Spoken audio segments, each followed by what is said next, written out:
اللہ کہہ رہا ہے وَوَصَّيْنَا الْإِنسَانَ بِوَالِدَيْهِ، ہر وہ انسان کے لیے میرا فیصلہ ہے کہ وہ انسان یہ سن لے، یہ میرے فیصلے کو سمجھ لے، والدین کے ساتھ احسان کرنا۔ کیسے؟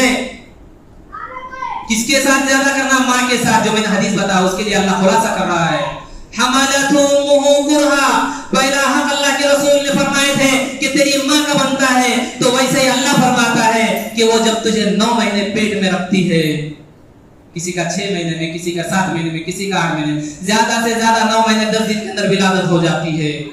یہ 9 مہینہ 10 دن جو پیٹ میں رکھتی ہے تو یہ پہلی تکلیف ہے ماں کی، یہ تکلیف کوئی مرد برداشت نہیں کر سکتا ہے، اسی لیے یہ تکلیف کو اللہ نے عورتوں پر ڈال دیا ہے۔ اگر محسوس کرنا اس تکلیف کو تو ذرا 2-4 مہینے کے لیے 2 کلو کا پتھر ہے، 2.5 کلو کا بچہ ہوتا ہے پیٹ میں، 2 کلو کا پتھر پیٹ میں باندھ کر کے گھومے، پتہ چل جائے گا میرے بھائیوں۔ ہمیں تکلیف برداشت نہیں کر سکتے، اسی لیے اللہ نے یہ عورتوں کے رحم میں اللہ نے رکھ دیا کہ وہ تکلیف برداشت کر سکتی ہے۔ یہ پہلی تکلیف ہے ماں کی جو تمہیں پیٹ میں لے کر کے گھما، 9 مہینے جو بھی کھاتی تھی اللہ اس کے ذریعے غذا بنا کر تمہارے پیٹ میں داخل کر دیتا اور تمہاری پرورش کرتا تھا، تمہاری شکل و صورت کو بناتا تھا، اور وہ جو تکلیفیں اندر ہوتی تھی ماں کو جب تم کروٹ لیتے تھے، ہائے قربان جائے جناب محمد رسول اللہ صلی اللہ علیہ وسلم۔ ایک صحابی رسول آتے ہیں، ذرا رکتے ہیں یہاں پر، ایک صحابی رسول آتے ہیں اللہ کے رسول کے پاس، پوچھتے ہیں کہ اللہ کے رسول میں نے میری ماں کو کندھوں پر لیا، بوڑھی ماں تھی، ضعیف تھی، چل نہیں سکتی تھی، میں نے مکے کا سفر کیا، لمبا طویل سفر کیا، میں نے تپ تپاتی دھوپ کے اندر، پگھلا دینے والی دھوپ کے اندر، اس وقت تو انتظامات بڑے کم ہوتے تھے، پیدل سفر کرنا، تپ تپاتی دھوپ میں سفر کرنا اور کھانے پینے کا انتظام کرنا، ماں کا بوجھ کندھوں پر اٹھانا اور طواف کرنا، حج کرنا، اور پھر واپس اپنے گھر پہنچنا اور آ کے بولتے اللہ کے رسول میں نے یہ سب کا سارا کام کیا ہے، کیا میں نے اپنے ماں کا حق ادا کیا ہے؟ سبحان جائے جناب محمد رسول اللہ صلی اللہ علیہ وسلم والدین کی اہمیت بتا رہے ہیں، فرماتے ہیں کہ جب تو پیٹ میں تھا، جب تو کروٹ لیتا تھا، جو تیری تکلیف ہوتی تھی، وہ تکلیف میں جب ماں آہ کہتی تھی، وہ آہ کا بھی تو نے حق ادا نہیں کیا۔ اللہ پر یہ قدر و قیمت ہے ماں کی، ہم کیا سمجھتے ہیں کیا قدر و قیمت ہے؟ جس کی تکلیف کو اللہ بیان کرے، جس کی تکلیف کو اللہ قرآن میں بیان کر دے، وہ تکلیف حقیقت میں تکلیف ہے میرے بھائیوں۔ اور فرمائے دوسرے نمبر پر اللہ فرماتا ہے وَوَضَعَتْهُ كُرْهًا، یہاں پہ بھی اللہ نے کرہا استعمال کیا کہ وَوَضَعَتْهُ كُرْهًا، جب تو جنم لے رہا تھا، جب تو پیدا ہو رہا تھا، تو اس وقت جو تکلیف ماں کو ہوتی تھی وہ تکلیف کو بھی اللہ بیان کر رہا ہے، کیونکہ ہم اس کو محسوس نہیں کر سکتے، اسی لیے اللہ نے آگاہ کر رہا ہے یہ ماں کی تکلیفیں ہوتی ہیں جو میں کھول کھول کر کے بیان کر رہا ہوں۔ یہ دوسری تکلیف ہے، اس کے لیے ماں کا 2 حق بنتا ہے، اور بسا اوقات ماں ایسی ہوتی ہیں کہ وہ جب بچہ ولادت کے ٹائم پر اتنی تکلیف ہوتی ہے تو ماں اکثر بے ہوش ہو جاتی ہے، کتنی ماں تو ایسی دنیا فانی سے جا بھی چلی بھی جاتی ہیں، یہ بڑی تکلیف ہوتی ہے، موت کے منہ میں جا کر کے واپس آتی ہے میرے بھائیوں، اسی لیے ماں کی قدر و قیمت کرو۔ اور تیسرے نمبر پر اللہ رب العالمین فرماتا ہے جب تم پیدا ہونے کے بعد 2 سال تک کہ تمہاری ماں اپنے سینے سے لگا کر کے دودھ پلاتی ہے، یہ تیسری تکلیف ہے۔ پتا ہے تمہیں جب کوئی عورت دودھ پلاتی ہے تو اس کے بدن کا کیلشیم چس جاتا ہے میرے بھائیوں، اس کی خوبصورتی ختم ہو جاتی ہے، اس کے کمروں میں درد ہونے لگتے ہیں، اس کی ہڈیاں جواب دینے لگتی ہیں، مگر پھر بھی وہ اپنے بچے کی محبت میں اپنے آپ کو پسانا پسند کرتی ہے، اپنے آپ کو نچوڑنا پسند کرتی ہے، مگر اپنے لال کو کبھی تکلیف ہونا ماں گوارا نہیں کرتی۔ یہ وہ ماں ہے جس کو اللہ رب العالمین ان کی تکلیفوں کو بیان کر رہا ہے میرے بھائیوں، جس کی تکلیف کو اللہ بیان کرے تو ان کی کیا قدر و قیمت ہوگی۔ باپ بھی کچھ کم نہیں ہے، جب ایک مرتبہ اللہ کے رسول نے فرمایا نا کہ تیرا باپ کا بھی حق بنتا ہے کہ تو اس کی خدمت کر، اس کے ساتھ احسان و سلوک کر۔ باپ وہ ہے جب وہ جوانی کی دہلیز پر قدم رکھتا ہے، جب وہ شادی کر لیتا ہے، جب اس کی اولاد پیدا ہو جاتی ہے، جو اس کا اسٹرگل چالو ہوتا ہے، جو اس کی رننگ بھاگنے لگتی ہے، جو اس کے قدمیں چلنے لگتے ہیں، وہ بوڑھا ہونے تک کے نہیں رکتا۔ ارے میرا بچہ پیدا ہونے والا ہے، ارے میری بیوی آ چکی ہے، ارے میری بیٹیاں میرے گھر کے اندر ہیں، کبھی وہ بوجھ نہیں سمجھتا، وہ سوچتا ہے کہ ہم اس کی ولادت اس کی ہم پرورش کوئی اچھے طریقے سے کر لیں. اسی لیے وہ اپنے آپ کو بیچتا ہے, کبھی پلٹ کر کے اپنے آرام کی طرف نہیں دیکھتا. جب وہ نکلتا ہے تو اس کا سورج سر پر ہوتا ہے. بسا اوقات تو کتنے ماں باپ ایسے ہیں جو اپنا ٹفن بھی ساتھ میں لے جانا نہیں چاہتے. راستے میں کوئی 10-20 روپے کا کھا لے تاکہ ٹفن کا خرچہ بچا لو. کوئی بڑی ہوٹل میں نہ کھاؤ تاکہ میں اپنے پیسے بچا لو, تاکہ میرے بچوں کے لیے شام میں کچھ اچھا برا کر دو.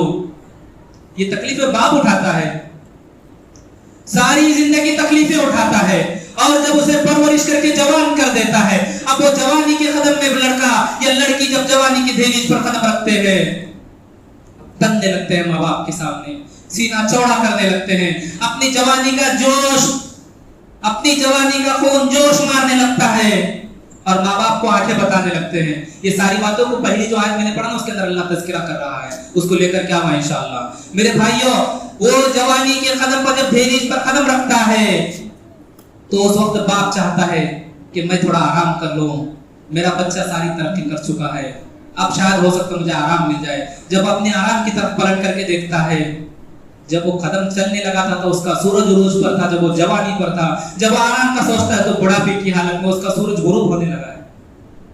یہ باپ کی محنت ہے, اس کا سورج غروب ہونے لگا ہے, اب اس کی زندگی میں اندھیرا چھانے والا ہے, اب وہ کر بھی تو کیا سکتا ہے. اب ایسے ٹائم پہ اگر بچے ماں باپ کے اگر نافرمان نکل جائے تو سوچو اس تکلیف میں کیا عالم گزرتا ہوگا ماں باپ پر. اسی تکلیف کے لیے اللہ رب العالمین نے فرمایا کہ جیسے تم میری عبادتیں کرتے ہو, جیسا میرا حق ادا کرتے ہو, اسی طرح تم ماں باپ کا بھی حق ادا کرنا. آئیے وہ قرآن کی آیت کی طرف چلتے ہیں. اس میں اللہ رب العالمین نے فرمایا اما یبلغن عندک الکبر, بات وہی پر آ گئی جب تم بلوغت پر پہنچ جاؤ. اما یبلغن عندک الکبر احدهما او کلاهما, تم میں سے تم جوانی پر جب پہنچ گئے تو تمہارے ماں باپ بڑھاپے کی حالت میں ہو, ان میں سے ایک یا دونوں کو جب تم پالو. ایک کا بڑا مرتبہ ہوتا ہے, ہونا تو دو کا مرتبہ بڑا ہے, مگر جب دو زندہ تھے تو ان کی تکلیفیں ایک دوسرے کو بہت ہلکا کر لیتے بول کر کے. جب وہ اکیلے ہوتے تو اپنے دل کی بھڑاس, اپنے دل کی دھڑکن کو کسی کو سنا نہیں سکتے, کیونکہ اس کے سننے کے لائق کوئی نہیں ہے. ابھی تکلیف برداشت بتائیں تو کس کو بتائیں. اولاد بھی تو ایسی کی جن کے بعد بیان نہیں کیا جا سکتا. ایک سے دوسری بار کہو تو کہتے ہیں کہ تمہیں دوسرا کام نہیں, وہی سناتے رہتے ہو. اللہ اکبر. یہ ماں باپ جب بڑھاپے میں دو ہوتے ہیں تو دو کا مرتبہ اللہ نے پہلے نہیں بیان کیا, پہلے فرمایا ایک کا مرتبہ. جب تم دونوں میں سے ایک کو پالو, کیونکہ دیکھ کے دل میں زیادہ بوجھ ہوتا ہے, دو ہوتے تو آپس میں بوجھ ہلکا ہو ہی جاتا ہے. تو وہ ایک جب ہوتے ہیں تو ان کو اپنے سینے سے لگاؤ. ہے کوئی ہم میں سے ایسی اولاد جو اپنے ماں باپ کو اپنے سینے سے لگا کر کے ان کے دل کی آواز کو سننے کی کوشش کی ہے, ان کے دماغوں کو پڑھنے کی کوشش کی ہے؟ ہم میں سے کوئی؟ اللہ کی قسم, ایک بار کسی باپ کو اپنے سینے سے لگا کر کے, ایک بار اپنے باپ کو اپنے سینے سے لگا کر کے دیکھ لو, پتا چل جائے گا باپ کی محبت کیا ہوتی ہے. اپنے آپ آنسو بہہ نکلیں گے, دل رو پڑے گا. یہ محبت اندر ہوتی ہے, ہمیں جگانے کی ضرورت ہے میرے بھائیوں. ہر انسان کے اندر ہوتے, جگانے کی ضرورت ہے. کبھی ان کی تکلیفوں کو سن لو. اسی لیے اللہ فرماتا ہے اما یبلغن, اللہ کی آیت میں بڑی حکمت بھری ہے میرے بھائیوں. یہ اللہ بتانے کا ڈھنگ بڑا پیارا ہے. یہ ایسا قرآن, ایسی حکمت, کوئی کتاب دنیا کے اندر کوئی ایسی کتاب نہیں جو ایسی حکمت بیان کرے, جو خاص کر کے ماں باپ کے بارے میں جو اللہ رب العالمین حکمت بیان کر رہا ہے. دنیا کی کوئی کتاب, کوئی فلسفہ ایسا نہیں جس کے اندر ایسا تذکرہ اللہ مطلب بیان کیا گیا ہو جیسا اللہ رب العالمین بیان کرتا ہے. اور فرمایا احدهما او کلاهما فلا تقل لهما اف ولا تنهرهما. جب تم ماں باپ کے سامنے ان کو اف تک کے نہ کہو, جھڑکی دینا تو دور کی بات ہے, جھڑکی کو اللہ نے بعد میں بیان کیا, پہلے فرمایا اف تک کے نہ کہو. جب تمہیں ان سے بیزاری اختیار ہو جائے تو تمہاری زبان سے اگر اف نکلتا ہے تو وہ اف تک بھی ان کے سامنے مت کہو, اور انہیں ڈانٹو مت, انہیں چڑو مت ان کے سامنے. ولا تنہرہما, انہیں ڈانٹنا ڈپٹنا نہیں. یہ اللہ وارننگ کر رہا ہے, بولنے کا انداز دیکھیں, اللہ وارننگ کر رہا ہے, اللہ ڈرا رہا ہے, تم انہیں ڈانٹنا بھی ڈپٹنا بھی نہیں. ولا تنہرہما وقل لہما قولا کریما. اب اللہ رب العالمین یہاں پہ تھوڑا سی فلسفہ چینج کر رہا ہے. کیا فرما رہا ہے کہ ولا وقل لہما قولا کریما. جب تم ماں باپ سے بات کرو تو قول کریم کے ساتھ کرو. قول کریم الگ ہے, اور اللہ جب انسانوں سے بات کرنے کی بات آتی ہے تو اللہ کہتا ہے وَقُولُوا لِلْإِنسَانِ حُسْنًا. جب تم لوگوں سے بات کرو تو اچھے انداز میں بات کرو, حسن انداز میں بات کرو. اللہ نے بتا دیا، راستہ بتا دیا. اب جب ماں باپ کی بات آتی ہے تو فرمایا وقولوا قولا کریما، فرمایا جب تم ماں باپ سے بات کرو تو قول کریم کے ساتھ بات کرو. قول کریم کی تفسیر میں لکھتے ہیں قول کریم وہ ہے جب کوئی غلام جس سے غلطی سرزد ہو جائے، جس سے غلطی ہو جائے، جس سے کوئی گناہ ہو جائے، اب وہ اس کے آقا کے سامنے کھڑنے سے ڈرتا ہو. اس کا آقا بڑا ظالم ہے، بڑا غصے ہے، بڑا غصے والا ہے. اب وہ غلام سمجھتا میرے آقا کے سامنے میں کھڑوں تو مجھے مار کے علاوہ، مجھے سزا کے علاوہ کچھ نہیں ملنے والا. تو اب وہ غلام کیسے اس کے آقا کے سامنے بات کر رہا ہوگا، ذرا سوچیے. تو ایسے کہتے ہیں قول کریم، اپنے آپ کو ندامت کر دینا، اپنے آپ کو ماں باپ کے سامنے جھکا دینا. جھکانے کا مطلب یہ نہیں کہ جاؤ رکوع کر لو، سجدہ کر لو، یہ نہیں میرے بھائیو. جھکانے کا مطلب اپنی آوازوں کو نیچے رکھو، اپنی آنکھوں کو، نظروں کو نیچے رکھو. جب کسی کو پریورٹی دے رہے ہو، جب کسی کو اہمیت دے رہے ہو تو اس سے پہلے اپنے ماں باپ کی اہمیت دو. یہ ہے قول کریم. وَاخْفِضْ لَهُمَا جَنَاحَ الذُّلِّ مِنَ الرَّحْمَةِ. اللہ آگے فرماتا ہے جب تم ماں باپ کے سامنے جاؤ تو اپنے سارے کریکٹر کو بند کر لو. ماں باپ کے سامنے صرف اور صرف اولاد بن کر کے کھڑے رہو. تم بھلے اپنی جگہ پر ڈاکٹر ہوں گے، تم بھلے اپنی جگہ پر انجینئر ہوں گے، تم بھلے اپنی جگہ پر عالم ہوں گے، بڑے فلاں ہوں گے، بڑے بزنس مین ہوں گے، بڑے سی ایم پی ایم ہوں گے، مگر جب تم تمہارے ماں باپ کے سامنے آتے ہو یہ اولاد بن کر کے آؤ، کیونکہ ان کا یہ مرتبہ ہے جس کے لیے اللہ نے مثال دیا. وَاخْفِضْ لَهُمَا جَنَاحَ الذُّلِّ. یہ جناح جو ہے تو پر ہوتے، پر یہ تمہارے پر جو آسمان میں اڑ رہے تھے جب تم دنیا میں پرواز کر رہے ہو، تم اپنے اپنے عہدے پر ہو، جب تم ماں باپ کے سامنے آؤ تو جیسا پرندہ اپنے پروں کو سمیٹ کر ماں زمین کی طرف آنے کی کوشش کرتا ہے، نیچے کی طرف آنے کی، ایسا تم اپنے آپ پہلو کو اختیار کرو ماں باپ کے سامنے آنے کے وقت. ایسا نہیں کہ اپنے تن میں اور اپنے من میں اور ماں باپ کے ساتھ اکڑ دکڑ کر کے بات کرنے، ساری چیزوں کو اللہ رب العالمین نے منع فرمایا. اور فرمایا اللہ رب العالمین آگے فرماتا ہے وَاخْفِضْ لَهُمَا جَنَاحَ الذُّلِّ مِنَ الرَّحْمَةِ وَقُلْ رَبِّ ارْحَمْهُمَا كَمَا رَبَّيَانِي صَغِيرًا. ان کے حق میں دعائیں کرتے رہو، ویسی دعائیں جیسا اے اللہ انہوں نے مجھ پر بچپن میں رحم کیا ویسے تو ان پر رحم فرما.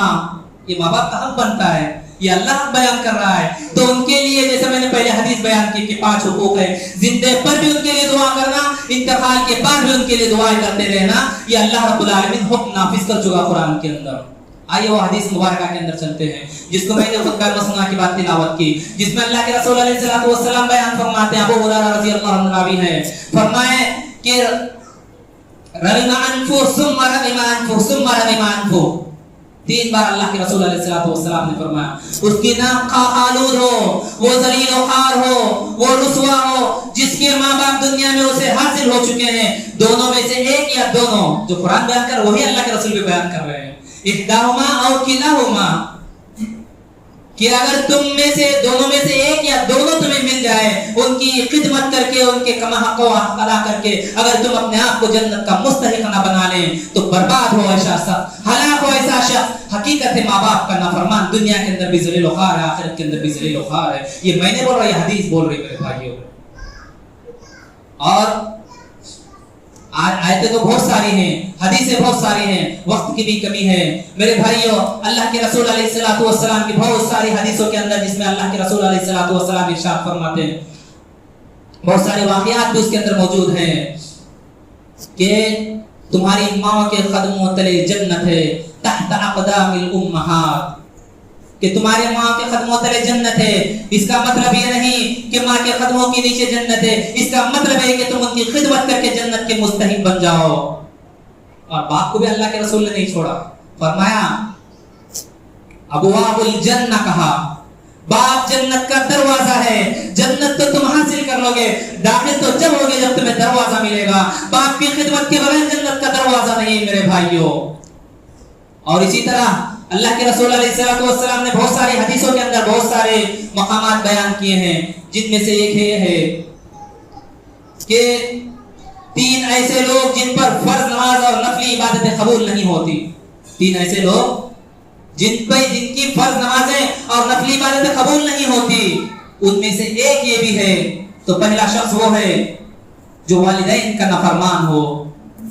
اگر تم والدین کی نافرمانی کرے جا رہے ہو اور ایک طرف اللہ کی عبادتیں کرے جا رہے ہو، والدین نافرمان، والدین کی نافرمانی تمہاری عبادت پر بھاری پڑ جائے گی اور تمہاری عبادت دنیا دنیا ہی میں رہ جائے گی، اللہ کا نافرمان بن جاؤ گے تم. کیونکہ یہ حدیث میں اللہ کے رسول ارشاد فرماتے ہیں کہ یہ والدین جو دنیا کے اندر موجود ہیں، یہ اگر تم سے ناراض ہو جائیں تو رب بھی تم سے ناراض ہے.